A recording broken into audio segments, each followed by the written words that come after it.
Assalamualaikum warahmatullahi wabarakatuh. Alhamdulillahirabbil alamin wassalatu wassalamu ala asyrafil anbiya wal mursalin wa ala alihi washabbihi ajmain.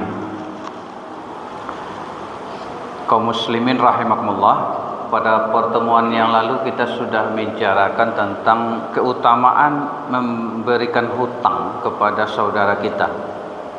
Salah satu hadisnya disebutkan bahwa orang yang menghutangi saudaranya 2 kali sama dengan bersedekah 1 kali. Kita sudah jelaskan etika-etika, himbauan, anjuran untuk memberikan kelapangan kepada saudara kita. Nah, pada kesempatan yang singkat ini kita akan lihat hadis-hadis bagaimana etika, sikap yang diajarkan bagi orang yang berhutang sendiri.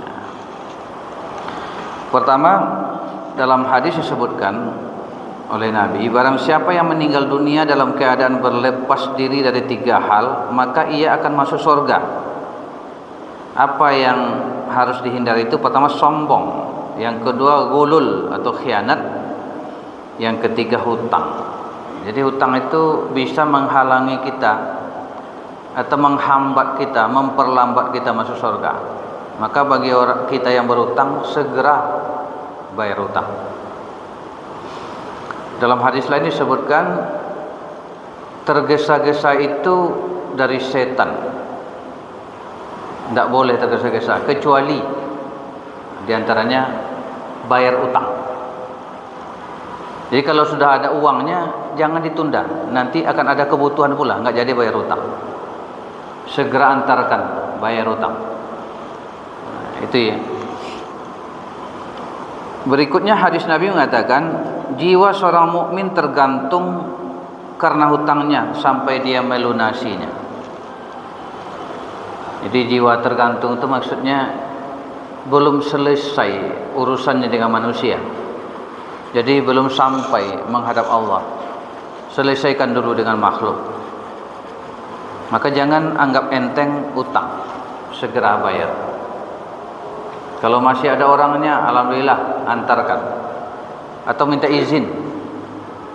Kalau sudah tidak ada orangnya, lunasi utang itu kepada kepentingan umum, kepada masjid. Ya Allah, aku berhutang kepada hamba-Mu, aku tidak temukan lagi.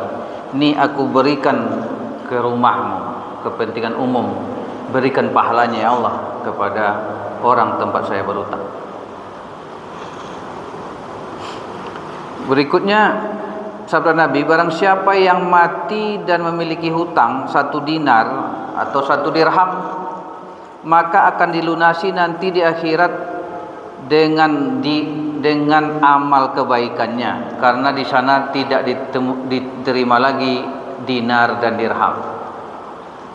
Jadi kalau kita membiarkan diri kita berhutang tak dibayar, yang rugi kita sendiri, diganti dengan pahala nanti di sana. Mendingan bayar sekarang daripada pahala kita berkurang. Ya. Jadi tidak selesai itu. Jangan anggap orangnya tidak menagih lagi lalu selesai. Enggak pernah selesai.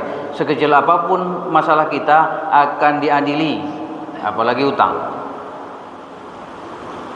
Ya. Kemudian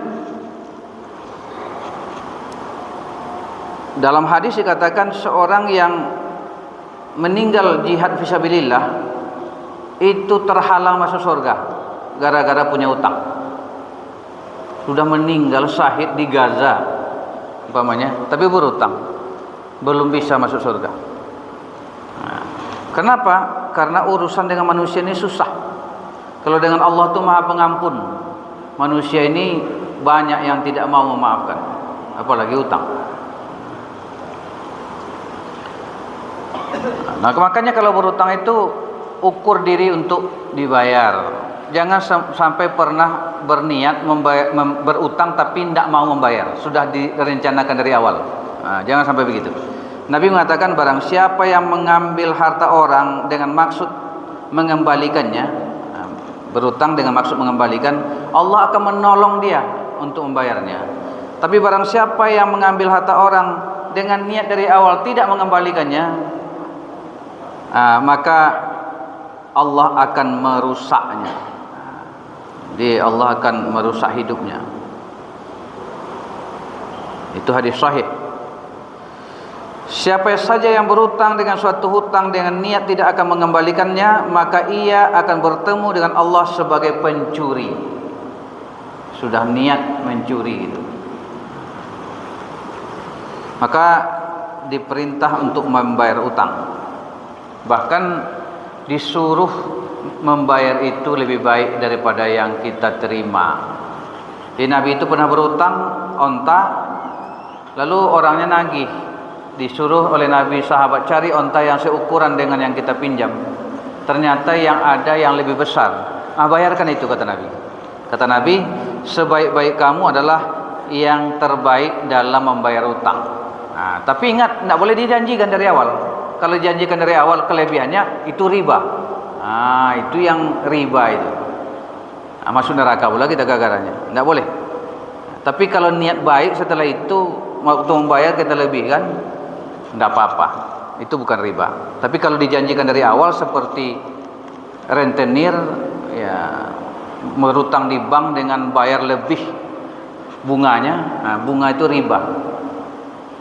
Ya, 1 dirham yang kamu makan dari riba, dosanya lebih besar daripada 36 kali berzina, kata Nabi.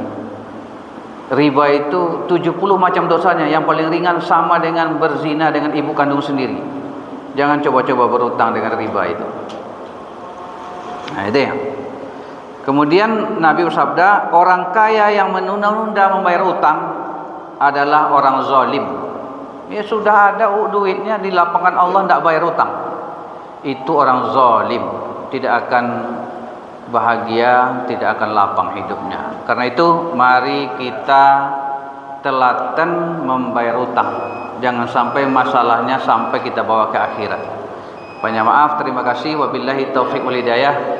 Wassalamualaikum warahmatullahi wabarakatuh.